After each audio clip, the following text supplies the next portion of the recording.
Vamos a ver qué sucede. Alejandro Toledo se encuentra ya recluido en el centro penitenciario de Barbadillo, que es finalmente la cárcel de los expresidentes, dicen, ¿no?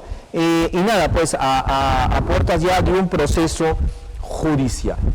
Pero para conversar más en detalle, de esto, voy y con alguien quien lo conoce, ojo, quien lo conoce de cerca, es el señor Juan Cheput. Él se encuentra con nosotros, él ha sido ministro de Estado justamente en el gobierno de Alejandro Toledo, y hemos querido conversar con él para tener una sensación, reitero, él lo conoce, ¿no? Desde que llegó al gobierno, lo conoce de cerca, y quisiéramos también conocer la sensación que tiene. Señor Cheput, buenas noches, bienvenido. Buenas noches, ¿qué tal, Carlos?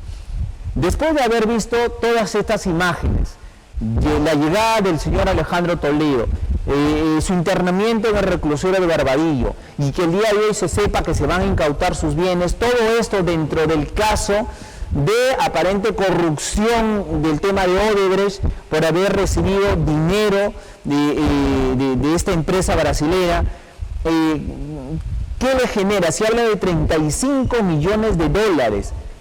¿Qué le genera a usted, señor Cheput?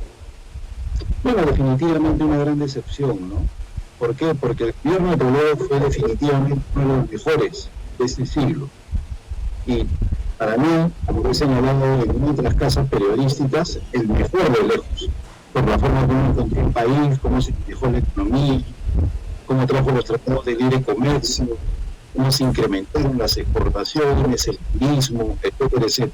Pero todo eso lo malogró, lo echó por la borda, con esta actitud que, dicho sea de paso, recién se conoce en el 2014. Ahora, yo espero que como consecuencia de las investigaciones que se tienen que dar y del inicio del juicio, se sepa toda la verdad. Y aliento a que la actitud de Alejandro Toledo tenga que ver con expresar todo lo que sabe. Si esto significa abrir nuevos casos, es decir, incorporar a nuevos involucrados, en buena hora. Pero se tiene que saber la verdad a fondo. Y dejar de lado el componente especulativo que tanto daño hace a tanta gente correcta que en esos momentos está siendo investigada en la Fiscalía de la Nación. Para muchos, el caso de Alejandro Toledo no solamente se va a centrar en el jefe de Estado. Hay muchas otras personas involucradas, o sea, una sola persona no puede firmar un contrato aparentemente con ciertos matices de corrupción, o sea, tiene que haber toda una organización interna. Y manifiestan, y lo escuchaba usted, que Alejandro Toledo, si va a comenzar a dar esta información, van a haber muchos que van a tener que desfilar en el banquillo de los acusados. Yo considero que la Fiscalía ya está haciendo un trabajo. La Fiscalía debe tener elementos sólidos en varios casos que va a tener necesidad de corroborar con el propio testimonio de Alejandro Toledo. No olvidemos que Alejandro Toledo es sometido a prisión preventiva para que pueda, de manera cercana, empezar a colaborar activamente con este proceso de investigación. Es por eso que se le plantea la prisión preventiva, para evitar que se marche, que se aleje, que puede estar lejano a investigaciones que son sumamente necesarias. Entonces, si la estrategia legal de Alejandro Toledo, que eso todavía no se ha determinado, ignoro en qué consistirá, no soy su abogado, soy solamente un ex militante de Perú Posible, pero yo considero que si la estrategia de Alejandro Toledo consiste en lograr beneficios penitenciarios, pues va a tener que hablar y darnos a conocer todas aquellas personas que de una u otra forma han participado en este proceso. Ahora, esto va a implicar que él reconozca estos actos de corrupción, y él, por la última entrevista que dio a EFE antes de venir a Perú, él ha negado a los cuatro vientos que sea corrupto. Él no ha negociado nada con Odebrecht y no tiene nada que ver con eso. Así es, Carlos. Por eso te decía, todo dependerá de la estrategia legal. Inclusive el señor Roberto Siu el día de ayer indicaba que Alejandro Toledo no va a hablar de colaboración eficaz, pues él no es culpable. Pero yo en ese sentido recuerdo un capítulo de la serie El Mecanismo, que está en Netflix, que es sobre el caso Lavallato, en la cual el fiscal dice en una parte de ese capítulo, dice lo siguiente, ¿no? Cuando uno está en la cárcel, recupera la memoria. Y todas las posiciones iniciales que puede haber tenido antes de sufrir la prisión, tenga seguridad que cambia. ¿Por qué? Por el rigor carcelario. Yo creo que en estos momentos que Alejandro está sufriendo de prisión preventiva y que sabe que podría pasar muchos años en la cárcel, creo que debe estar evaluando seriamente el brindar colaboración o no. Pero como te decía al inicio de nuestra conversación, yo creo que la Fiscalía ya debe tener elementos sólidos que solamente necesita corroborar. Y en ese sentido lo que pueda aportar Alejandro Toledo será mínimo.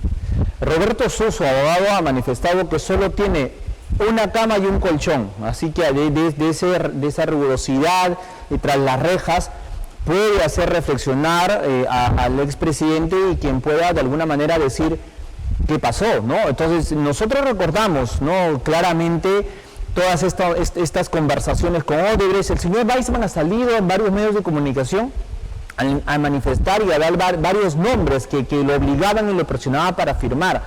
Ahora, usted está en los que de alguna manera que señalan al señor Alejandro Toledo como el responsable de estos actos de corrupción, o está de aquellos que... Yo prefiero que se desarrolle la investigación. Yo no me voy a inscribir dentro de aquellos que están haciendo cargamontón contra Alejandro Toledo. No me parece correcto y me parece legal. Me parece una barbaridad que algunos exministros, como Carlos Brun, Gino Costa, Rudecindo Vega, el propio David Weissmann, la carguen contra Alejandro Toledo, después que han estado con él en su gobierno, han postulado en 2006, 2011, 2016, con él, ¿no? Ahora marcan una distancia y pretenden hacer un cargamontón contra él. Eso me parece una barbaridad, de muy mal gusto. Yo no me voy a inscribir dentro de ese grupo de personas que patea un cadáver o que hace leña del árbol caído. Eso no va con mi temperamento. Sí quiero que haya justicia, sí me gustaría que Alejandro Toledo aporte toda su verdad. No olvidemos que Alejandro Toledo está en calidad de investigado. Es irresponsable David, y espero que David, persona a la cual aprecio, ya deje de estar brindando especulaciones ante la opinión pública. Eso está muy mal y está siendo visto muy mal. Pero por otro lado no podemos dejar de lado, Carlos, lo siguiente.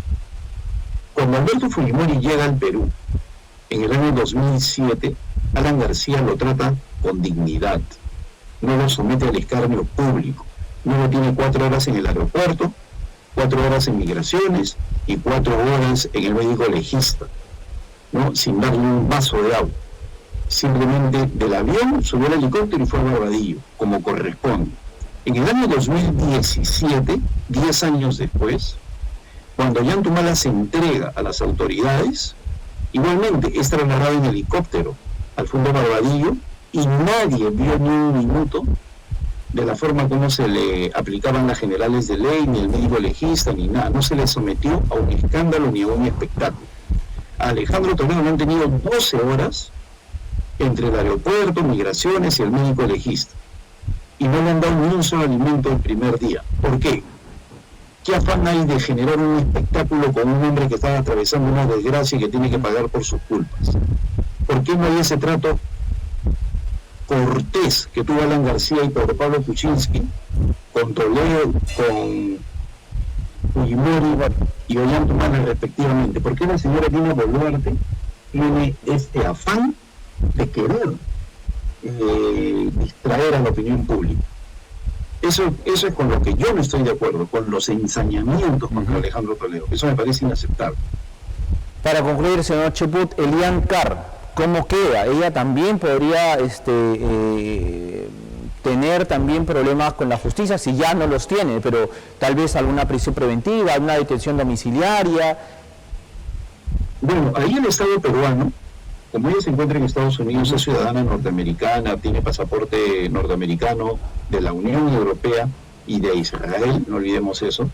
Eso ya es un caso que va más allá de los fiscales, en los cuales la justicia peruana, en este caso el ministro de Justicia, tiene que activar los mecanismos de extradición. No olvidemos que la justicia norteamericana es garantista, y eso significa de que si hay causal, va a extraditar, como en el caso de Alejandro Toledo, que ha notado que hay elementos sólidos. En el caso de Elian Carr, la justicia peruana tendría que aportar los elementos suficientes como para que proceda la extradición de Lenin Carr, pero hasta la fecha parece que nuestro sistema judicial no lo ha hecho. Entonces no es cuestión de que se le devuelva el pasaporte de Lenin y se vaya, sino que nuestra justicia se ponga las pilas para evitar ese trance.